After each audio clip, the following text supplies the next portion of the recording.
Electrical issue ഒരു കാറിൽ വന്നു കഴിഞ്ഞാൽ വളരെയധികം ശ്രദ്ധിക്കണം. പ്രത്യേകിച്ച് എൻ്റെ കാറിൻ്റെ ബാറ്ററി ചുമ്മാ ഡ്രെയിൻ ആയതിൻ്റെ റീസൺ വണ്ടിയുടെ മീറ്റർ കൺസോളിൻ്റെ പ്രശ്നമാണ് കേട്ടോ. വണ്ടിപ്പണി അറിയാന്നുള്ളത് ഒരു വലിയ കാര്യം തന്നെയാണ്. പക്ഷേ ആ പണി അറിയാന്നുള്ളതിൻ്റെ പേരിൽ കസ്റ്റമേഴ്സിൻ്റെ അടുത്ത് മുട ഇറക്കുന്ന ചില ആശാന്മാർ ട്രിവാൻഡ്രത്തുണ്ട്. അവർ കണ്ടുപിടിക്കേണ്ടത് ഈ രണ്ട് ചെറുപ്പക്കാരാണ് കേട്ടോ, കൃഷ്ണയും നിതിനും. കേരളത്തിൽ ഏറ്റവും കുറഞ്ഞ ലേബർ ചാർജ് വാങ്ങി വാഹനങ്ങൾ റിപ്പയർ ചെയ്യുന്നുള്ള പ്രത്യേകത മാത്രമല്ല ഇവർക്കുള്ളത്. പലരും റീപ്ലേസ് ചെയ്യണമെന്ന് പറഞ്ഞ പ്രോഡക്റ്റിന് വളരെ കോസ്റ്റ് എഫക്റ്റീവായിട്ട് റിപ്പയർ ചെയ്ത് കൊടുക്കാൻ പറ്റും എന്നുള്ളത് ഒരു വലിയ പ്രത്യേകതയാണ് കേട്ടോ. എൻ്റെ മീറ്റർ കൺസോൾ 12,000 രൂപയാണ് റീപ്ലേസ്മെന്റ് കോസ്റ്റ് പറഞ്ഞത്.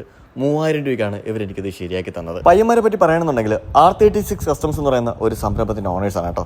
ഏത് കണ്ടീഷനുള്ള വാഹനം ആയിക്കോട്ടെ നിങ്ങളുടേത്, അത് ഇനി അമേരിക്കൻ ആണെന്നുണ്ടെങ്കിലും ജർമ്മൻ ആണെന്നുണ്ടെങ്കിലും ഏത് രാജ്യത്തിന്റെ ആണെന്നുണ്ടെങ്കിലും മെക്കാനിക്കൽ, ഇലക്ട്രിക്കൽ, പെയിന്റിംഗ് തുടങ്ങിയിട്ടുള്ള സകലമാന പരിപാടികളും ഏറ്റവും കുറഞ്ഞ ലേബറിൽ നിങ്ങൾക്ക് ഇവിടെ നിന്ന് ചെയ്യാനായിട്ട് സാധിക്കും. കുറഞ്ഞ ലേബർ ചാർജ് എന്ന് മാത്രമല്ല, ലേബർ ചാർജ് വാങ്ങാതെയാണ് ഇവർ കാറിലെ ആക്സസറീസ് ഒക്കെ ഇൻസ്റ്റാളും ചെയ്യുന്നത് കേട്ടോ. കേരളത്തിലോടുന്ന അതർ സ്റ്റേറ്റ് ലക്ഷറി കാറുകൾ പലതും ഈ പയ്യന്മാർ ചെക്ക് ചെയ്ത് ഇവിടെ കൊണ്ടുവന്നിട്ടുള്ളതാണ് കേട്ടോ. യൂസ്ഡ് കാർസ് ചെക്ക് ചെയ്ത് വാങ്ങാനും അതുപോലെ തന്നെ നിങ്ങളുടെ വാഹനം ഏതവസ്ഥയിൽ എവിടെ കിടന്നാലും അവിടെ വന്ന് എടുത്തുകൊണ്ട് റിപ്പയർ ചെയ്ത് തിരിച്ചു തരാൻ എന്താ ഈ കാണുന്ന നമ്പറിൽ ഈ പയ്യന്മാരെ കോൺടാക്ട് ചെയ്യണം കേട്ടോ.